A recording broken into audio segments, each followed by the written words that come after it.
Join former FBI senior forensic examiners Becky Passmore and Stacey Eldridge as they dig into the world of digital forensics, one bite at a time. Now leading their own consulting firms and educating the next generation of cyber sleuths, these badass babes of digital forensics bring sharp insight, real-world case experience, and a dose of humor to the bits and bytes that build today's investigations. From deep dives into business email compromise and ransomware attacks, Becky's specialty, to cracking the complexities of iPhone forensics, Stacey's obsession, this podcast delivers insider knowledge for professionals, students, and true crime techies alike. If you've ever wondered what really happens when the digital trail is all that's left, tune in and start parsing the truth.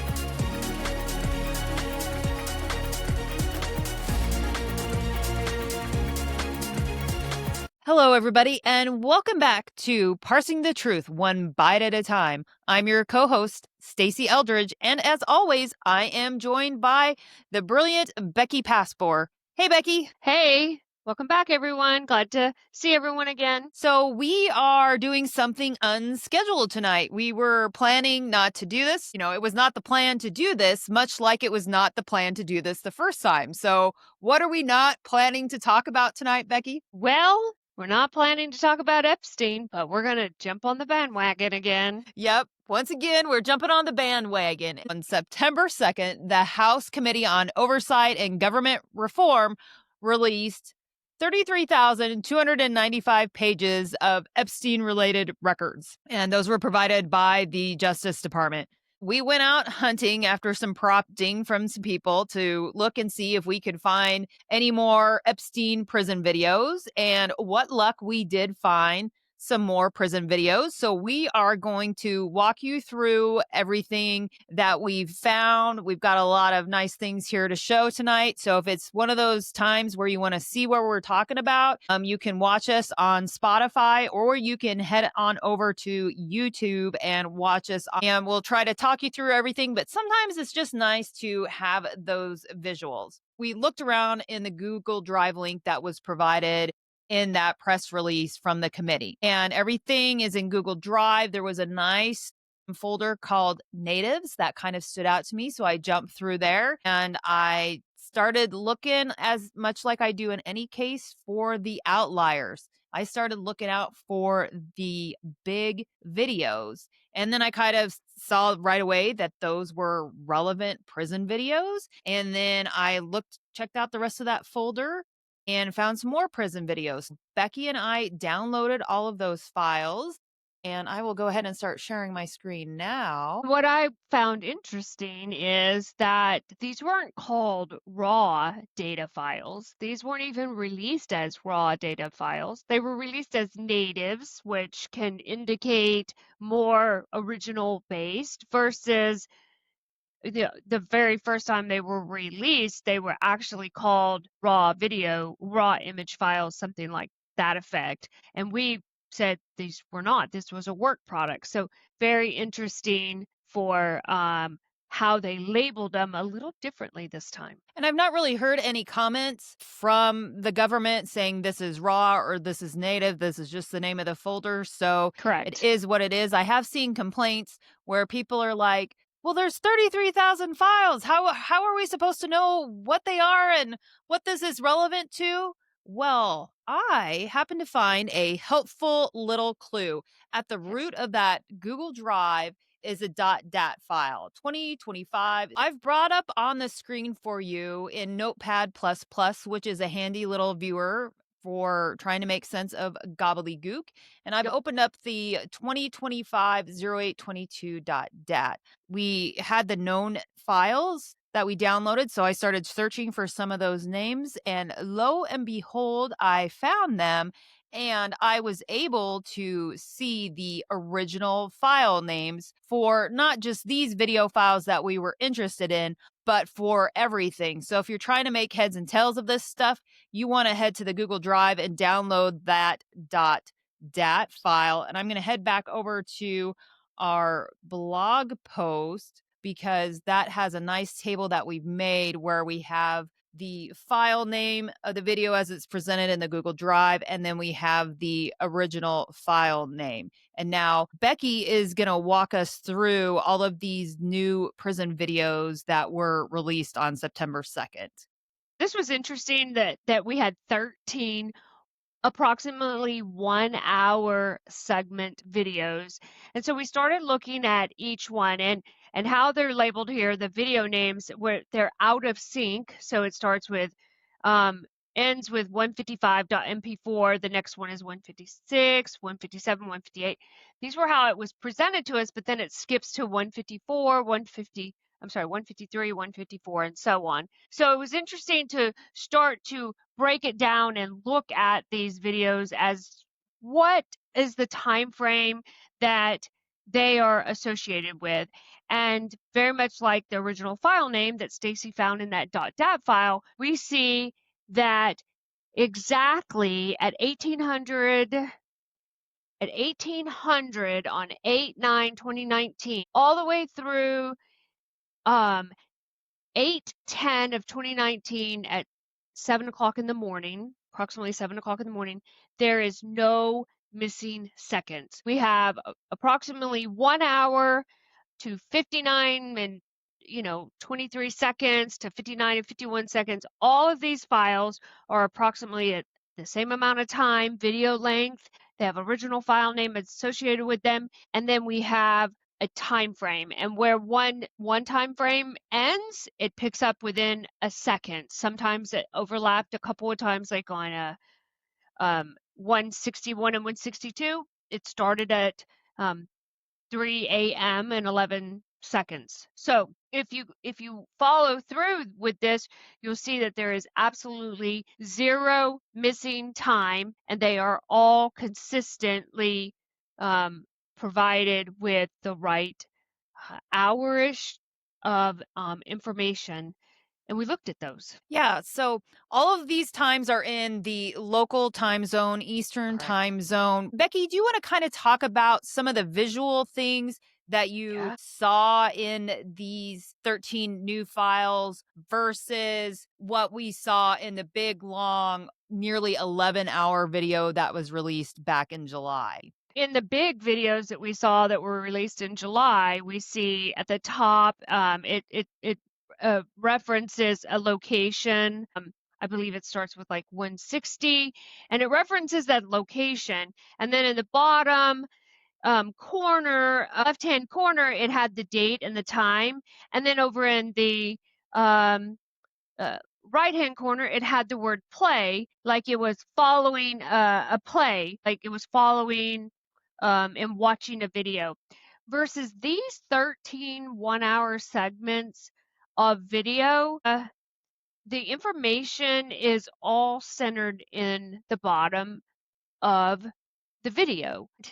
Looking at that, it looks more what you would see if you exported or you were looking at it directly on the DVR before it was exported. And so it, in my opinion, it looks more native, and I like that term they use here, looks Yep. more from a level of a DVR viewing. It also has, I would say, much better clarity viewing it. It's a little clearer, but at times it could be a little light colored but the color, the text format, and the quality seemed much different. Yeah, it was a bigger and better quality in the videos that were released in July. And if you look at the metadata, you can easily see that it is a much smaller quality in these 1 hour segments that were released. And we'll kind of get into that, but we don't know why the quality is different,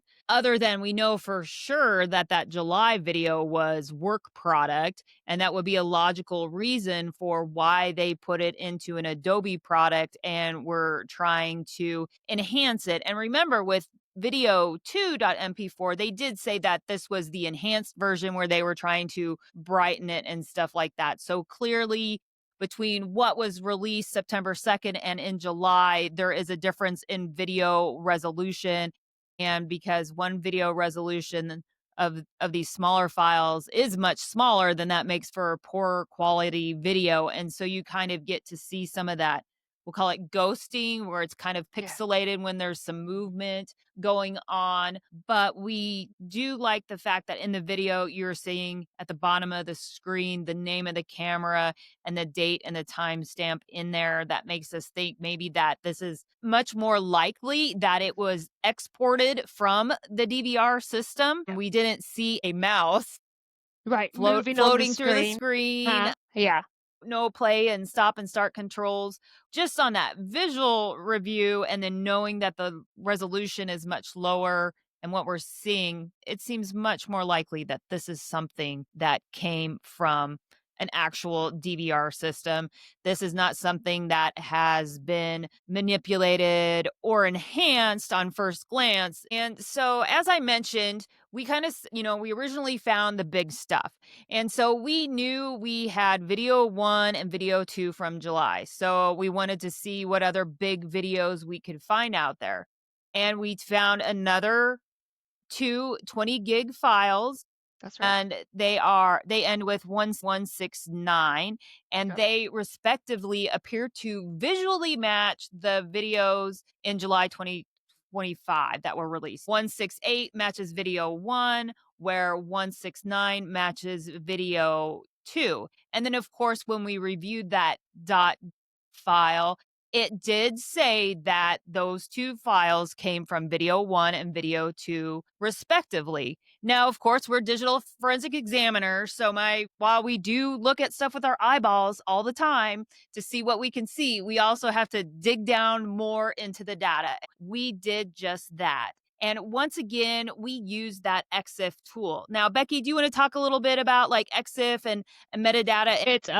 It's a great tool for us to be able to quickly drop these files into this tool that not only gives us dates and times, but it gives us what it was made with, or it could give us a flashpoint. I mean, it just gives us more details. And so EXIF tool is one of the tools that we as forensic examiners choose to use to get more in-depth metadata about a video or a file or a picture. Right. And we use this tool even though we have super expensive forensic tools that we also use, because the difference is that expensive jack of all trades tool can't necessarily do everything at the deep level that we need it to. I think now is a good time to kind of compare and contrast the video 1 and then the 168 file that was just released. This is all the EXIF data that we extracted. And if you head over to the blog, you can see the command that we ran to get this specific set of data. And I use it with the options to get the most possible data. But you'll hear us refer to some of these QuickTime tags, the track tags.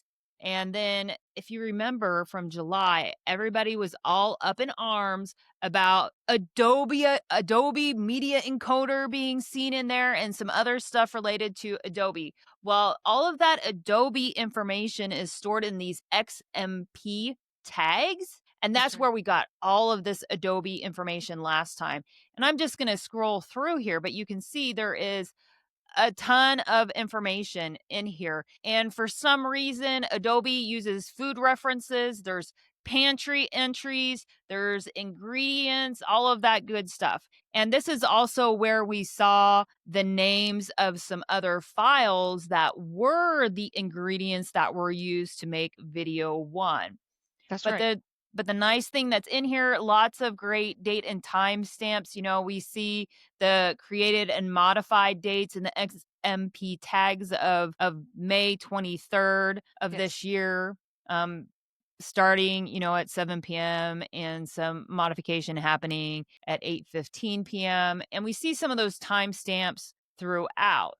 But when we move over to 168, which was made from video 1 based on that .dat file, we're going to see something different. And we'll get into why it's different as well. But here you can see it's kind of starting off the same. You've got your system information. You've got some quick time tags. It still says the same modified and created information here as well. It's still matching for the tracks and stuff like that. So that looks good. But as we're continuing to scroll down, the XMP data is gone. Right. Becky, do you want to talk about how we know that happened and why it happened?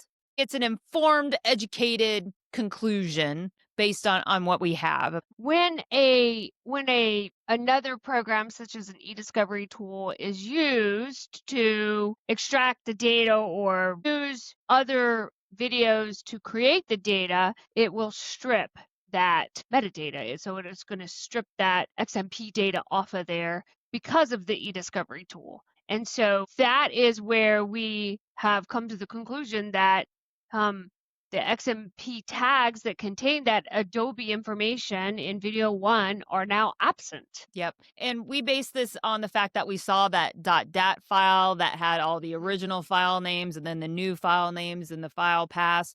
There's also a .opt file in there as well that gives similar information, and both of those files together is indicative of some sort of e-discovery tool being used to process the files. And when we say process the files, we mean just basically like renaming them, because when you're doing discovery, it's just like going in and out and organizing it into folders and stuff like that. So we don't know what e-discovery tool was used. We don't know what any of the settings were. We don't know if this happens every time with the e-discovery tool that was used, or if this was a special setting that was used. But for whatever reason, there are no more of these XMP tags. But we can see from the .dat file that it did come from video 1. That's right. And then, Becky, what else also happened because the metadata is now different between video 1 and then the new file 168? We hashed the original video 1 and video 2 that was released in July. And then we hashed these videos 169 and 168, and that hash value changed, and that's due to the metadata being stripped as well. Yep, absolutely. So that's again why it's important to hash files all the time. I wish again they would give us hashes so we know we're downloading, because once again in this Google Drive, hashes are notably absent. Right. So we hashed them all and have something to compare it to. Yep. So we have our hashes and we'll get them up on the blog. So if you're downloading stuff and want to check and compare, you can compare to us as well. So we have the EXIF data from the 168 file and the video 1, and you can see how the created times from the QuickTime tags and the modified times still match. The durations still match, but for whatever reason, one is in like hour, minute, second, and then the other one is in this goofy Adobe time. But anyways, exactly right. They both do equal the 10 hours, 52 minutes, and 24 seconds. That's right. Now, we also went through all of the 13 files that Becky was talking about and reviewed their metadata as well. So let me pull up one of those to share with you. So this is 154, and this is the one that starts at 11 p.m. and goes all the way through to midnight. And we'll talk about the words all the way through to midnight in a minute.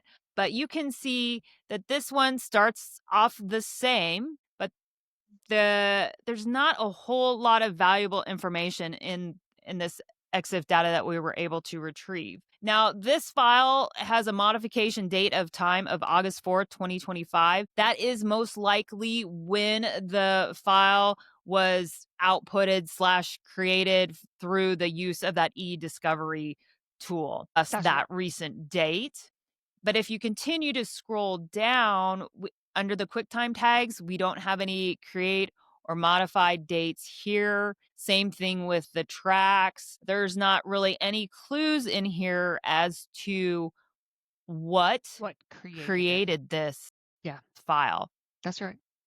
And so, Becky, we kind of talked about it. Like, why do we think this metadata is here like that? The tool that was used to export it, or the tool that was used to create these files so that they were pulled directly, likely from the DVR for them to be viewed. So in doing so, it only gives us partial information. The 1 hour segment files, as you mentioned, that file system. Right. And we know the DVR system was old. It was scheduled to be Yes. replaced. And let's remember this is 2019 and it was already old. So we don't know the brand or anything like that. So that could certainly account for the lack of metadata being embedded within the files themselves. And it certainly could account for the low quality of the videos themselves when you watch them and the resolutions. We don't know if they selected it to be a small video. We don't know if they selected to have no EXIF data. There's lots of things we don't know. Right, right. And what we don't know is, are these raw files? And why Right. don't we know that? Why don't we know if these are the raw files? And basically, we don't know it because there's very little metadata to be associated with it. It's been run through that e-discovery tool, again, stripping off more information. Because if we at least had the original files before they were ran through that e-discovery tool, we definitely might have more metadata. But then we could also have some more dates and times, some created and modified dates and times, and we would be wanting those to be back in 2019 when they first got that DVR system. Exactly. The old DVR system. Yes, Absolutely. that old Yes. DVR system. Now, earlier I hinted that the file 154 goes all the way through midnight. Becky, why is it so interesting that I'm saying the file goes all the way through until midnight? Well, because on the 2 videos that we analyzed that came out in July, there was a timestamp on the video that stops at 11:58:58 and starts at 12. Is that a missing minute? That was a missing minute and 2 seconds, approximately missing minute and 2 seconds. However, from our analysis, 8/9/2019 goes to 23:59:59, which covers that 1 minute and 2 second time frame. So we have found the missing minute. We did. We It's found no the missing longer minute. lost. It was never lost to a system reboot. Yes, and it clearly there is zero system reboot that occurs here. File continues 154, the file that ends with 154.mp4 ends at 23:59:59. And guess what 160 starts at? 23:59:59 and continues on until 1 a.m. in the morning. So we have clearly seen there is zero reboot, and how the data was pulled out and off of this DVR is 0 seconds are missing. And it still kind of goes back to what we talked about in July. Why was it called raw files? Who said that? And it's also, now we're asking, what is the origin of this system reboot? We all know Ms. Bondi said it to the media, but we don't know why she said it. Did somebody tell her it was a missing minute due to a system reboot? What is the origin of the missing minute and this system reboot story? No idea. No idea. No idea. If presented the videos that we analyzed in July, and the only conclusion the person who was analyzing or presenting the material to Bondi was that it had to have been. In fact, I want to say I heard on the news that the Bureau of Prisons said there is a reboot every night, and that is where that 1 minute and 2 seconds. So that information was relayed to her, and she relayed it to the media without a full analysis of all 13 1-hour segments. And this is what happens when you start concatenating files together. And then you're starting one file, you're ending another file, you're starting one file, and you're ending another file. They come together, and then missing data, it appears that data is missing, and there's no data missing. Nope, There's no time frame. There's no missing minutes anymore. Becky accounted for all the minutes and seconds and all those 13 video segments. Let's talk about what happens in that missing minute. I know, Becky, you were going through that with a fine-tooth comb. Give us the details on that missing minute. So what was found to be different was there is movement. Again, there is movement by guards that when the 11:58:58 stops on the video 1, it stops and picks up at 12. You don't see any activity. But during the time frame that you watch in the 1 hour segment, you actually see more activity. You see a guard stepping away from the guard desk and walking off scene towards a doorway or a cell area. And then you see that guard come back up the stairwell where you also pick that up on the video number 1. So Right. we do see movement. Yeah. Yeah. It was almost towards the end of the August 9th. It was towards the end of 11:59. I think it was like, it depends where you want to count the movement from. About 44 seconds, 45 seconds, so like maybe 15 seconds left in the day. This is where you see the cards start to move kind of at an angle. And again, it's not high quality. You kind of got some of that ghosting stuff going on, so it's hard to tell, but it's definitely a person moving towards the corner of the screen, and they're going kind of off towards where the entrance to the prison cells were. But then you see him reappear. Oh, do you remember about what time? It was like 12:01 a.m. and how many seconds?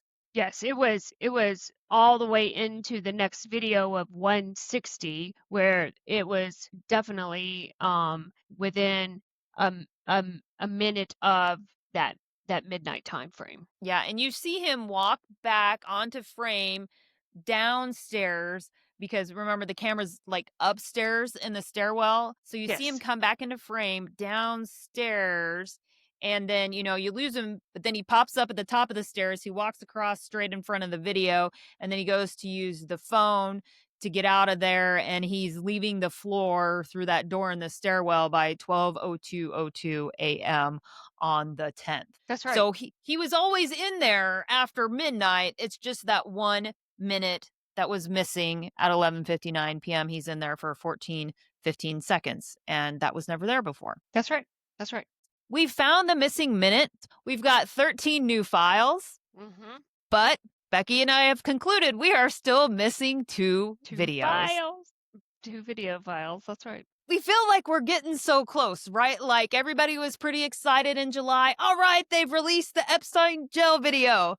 Then there was a minute missing. Now we've got 13 more videos. We've got a minute back, but now we're still missing 2 video files. And why do we say that we are still missing 2 video files, Stacy? This comes back from all of that EXIF data that we reviewed in video1.mp4.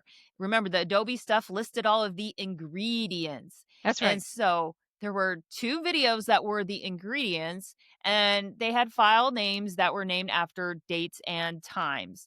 They were 2025-05-22 MP4, and then 2025-05-22 16-35-21.mp4. And so if you couldn't track all that in your head, I don't blame you. But basically what it's supposed to be doing is like on one video was probably created on May 22nd, 2025, beginning at 9 p.m. in the evening, probably a local time.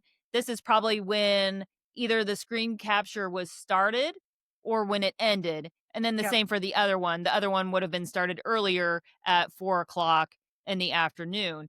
And because we know that the video is nearly 11 hours long, we would expect these 2 videos combined together to equal almost 11 hours long. But maybe they account for 13 hours because all of these 13 videos equals 13 hours of video. So maybe those 2 equal more. Now, Becky, why do we want these 2 video files? I believe these 2 video files are going to help us to answer why the time frame was started at 7:40 p.m. when we clearly have video that goes back to 6 p.m. or 1800. So we have video that goes back to 1800 on 8/9 of 2019 all the way through 8/10 on 2019 at 7 a.m. in the morning. The time of these videos, video 1 and video 2, they start at 7:40 p.m. Mm-hmm. and they end at 6:40 a.m. We clearly have more data that can be before and more data that can be after. But why are these specific videos used, and why do they start at a specific time? Why is it stopping at 11:58:58 and then starting at midnight? Mm-hmm. And then ending at 6:40? And is this these two files were chosen, and because they were concatenated together, that 11:58:58 and the 12 o'clock are two, is where one video stops and one video starts. And because of that, these two video files would help answer more questions. Yeah, and one of the questions it could answer was the missing minute in either one of these two files? And then, Right. of course, there's additional questions, because if it was in there, then the next question is, why was it cut? And then if it wasn't in there, the next question is, why wasn't it in there? So as a digital forensic examiner, we're used to this. We get one answer and then we always have more questions. This is just how it works as you're going down the rabbit hole of digital evidence. And just trying to understand all these time frames and these videos. And clearly we talk about time, we talk about dates, we talk about metadata, and we want to focus on the facts. We're here to tell you the truth. And we got closer with the videos that were downloaded and dropped yesterday, and released yesterday, but now we still have questions. We still have a few more questions. We say we would like all of the original 13 video files before they've been run through the processing tool or the e-discovery tool, whatever they've used. We'd like to see that, and we'd like to see those two files that were the ingredients for video 1 and video 2. So I don't know if those will ever come out. We've been busy working on this, so we've not been tracking the news to see what the current uproar is about what they've released. I know yesterday a lot of what I saw was, there's so many files, how can we make sense of it? Well, we've given you the clue. There is a .dat file. Take a look at that for the file names. Now, not all of the file names are meaningful, but some of them are helpful. And again, it goes back to, why do you look at metadata? Why do you look at timestamps? Why do you build a timeline? Why do you analyze it at the level that you analyze it? Why is it important to have more closely related raw files? These are very closely related to raw files. The only thing missing is that stripped metadata that would say when they were actually created, as far as that goes, and any other details, especially a DVR system. It might tell us more about the DVR system, but yeah, it might not. We just don't know. That's right. But the more we get, the more we can tell. But the good thing about these 13 segment files is that we have second to second noted from 8/9/2019 to 8/10/2019, 0 seconds missing. Yep. So that is a huge win in terms of accountability. Still doesn't look good, but at least the missing minute has been found and is no longer missing. That's right. So with that, until next time, stay safe, stay sharp, and as always, keep parsing the truth one bite at a time. If you enjoyed this episode, make sure to follow us to get notified the next time a new episode drops. If you can do more, head on over to parsingthetruth.com and donate by clicking on the donate button. Parsing the Truth is a nonprofit organization, and we are raising money to send a new digital forensic examiner to IASIS training next year in Orlando. Thanks.